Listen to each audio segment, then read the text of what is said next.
Hi, I'm Leather Rokk. Welcome to my channel. What do you think of the beads in my hair? I spent all night putting the beads in. I really miss the way they feel. They have a certain weight to them when they swing, and I like that. I've always liked that. And I've always liked the sound they make when they clack against each other.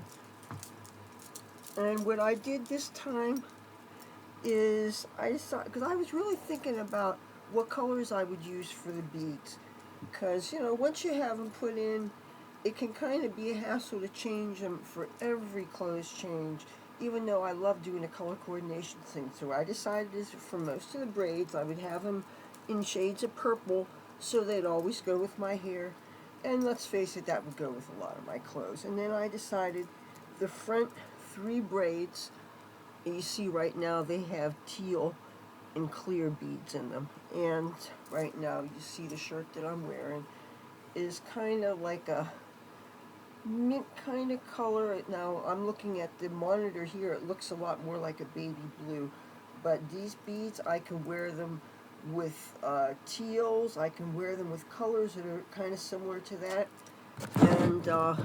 And I was looking for, see, I just recently got this skirt, and I'm thinking, what the heck am I going to pair this with it? And it has so many colors that you could get matchy-matchy.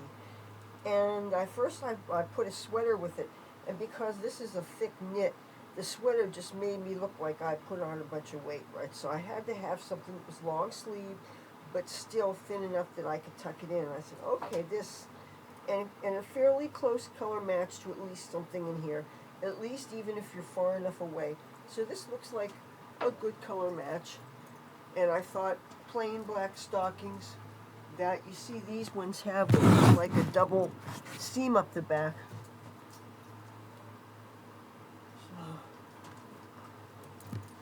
So I really like how these colors came together.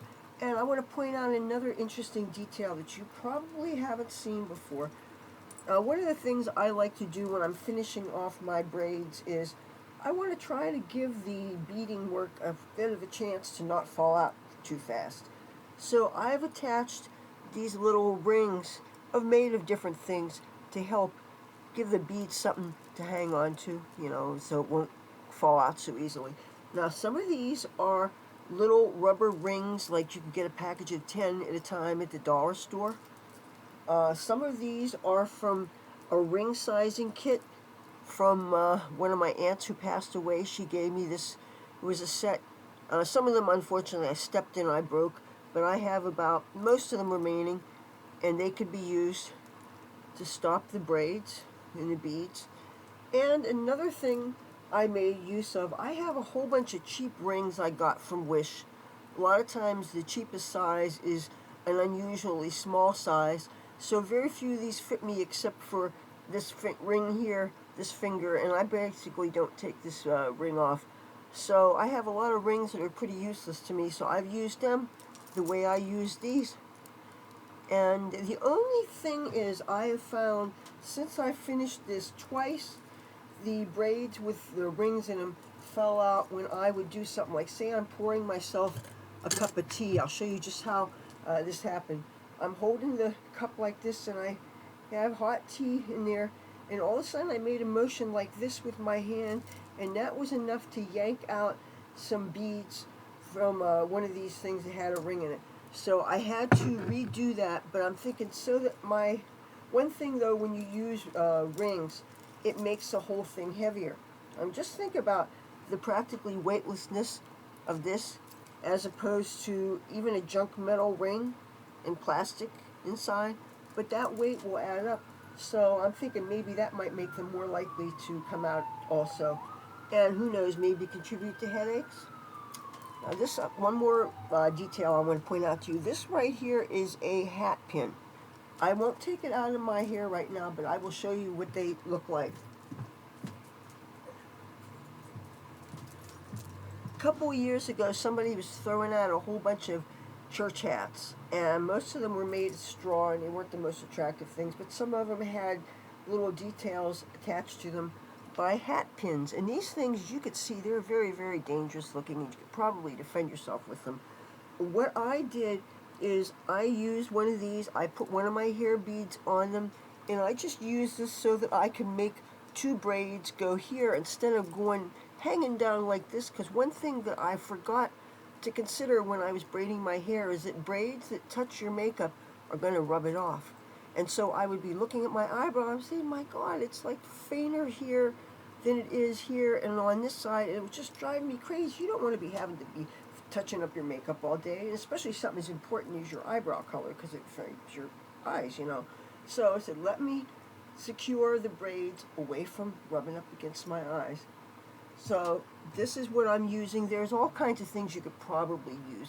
I have some assorted hair clips, but I really hate to use them even when my hair is not braided, because they have teeth on them and they always pull my hair out. And you know, I hate that happens. I go through all this effort to maintain my hair long. I take good care of it. I protect it. So you don't want to be breaking it off. Now, one thing I have to always discourage people from touching my hair, because one thing, unless you hold your hair like this and you touch it flat and you pat it, you can't go like this, because it's very easy for roughness on your hands or whatever to break off little hairs down the road. And you could literally, just by stroking the hair one time, you could break off a whole bunch of a person's hair. So this kind of style, I don't know how it is with people with different kind of textures and cultures, how your hair reacts to it. But with hair like this, it absolutely, because it breaks them off one at a time. It's not like you have a whole bunch. It makes them very vulnerable where the rows are. So another good reason to never touch unless somebody invites you to touch. Before, I would always be making a point of pride, since so many people wear wigs and things. When my hair wasn't braided, I would be glad when people asked if they could touch it, because generally speaking, there was a lot of people that assumed the hair was fake, and they would do things like try lift it and see if it came off. But with braided hair, since it's fragile like that, I just assume keep the very bare minimum the people that I let touch it. And also because once they touch it, thinking about washing their germs off it and stuff, I love these braids. I love the way they sound. And occasionally, when maybe I want to wear something besides purples and teals, I can take out the braids in the very front that have the teal on, and I can replace them with something that maybe if we're into another color for a while, so that part of me matches. And then all I have to do is adjust the makeup. Oh, if anybody's curious about the makeup, I use this is the Take Me Back to Brazil palette from B&H Cosmetics, and I use these two here, and I used a matte white up here. So, do you like the beads? Oh, and another thing, since I did a combination, and since the way I did the cornrows and the rows go this way, so that I would always be able to pull it back into a ponytail if I need to. And also, because of the way it's parted this way, I could grab it on either side and secure them this way. So it gives you options when you're tucking things under a hat. Oh, and I want to show you one other thing.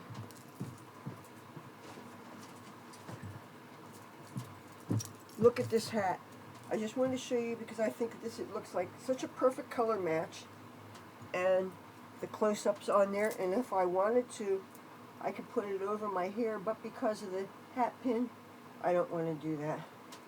Alright, thank you for watching my video, and I will talk to you tomorrow. Bye.